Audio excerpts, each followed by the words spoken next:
Ito ang tunay na realidad. Mga kababayan kong Pilipino, Pilipinas!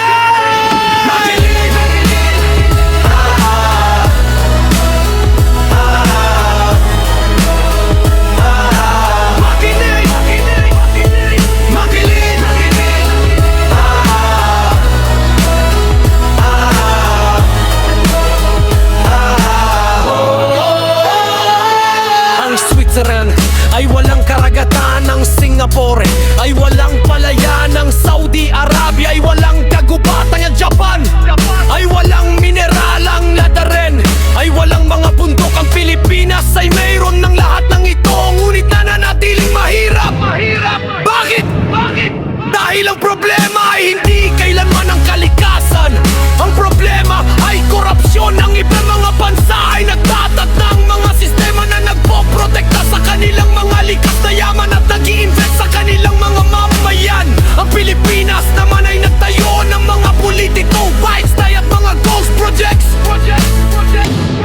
Bilyon-bilyong remittance yan dumarating bawat taon mula sa mga Pilipino sa ibang bansa. Ngunit sa halip na gamitin sa mga paaralan o industriya, ang pera ay ninanakaw. Bumabagsak ang mga kalsada, bumapalya ang mga ospital, at ang mga trabaho ay hindi kailanman lumilitaw.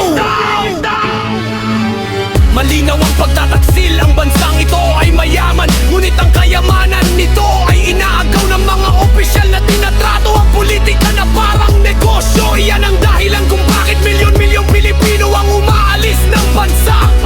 Hindi dahil mahirap ang lupain, kundi dahil ginawa ng mga ladder na imposibleng manatili. Pag-isipan mo ito, sa lahat ng ibinigay ng kalikasan, dapat sana ay umuunlad ang Pilipinas.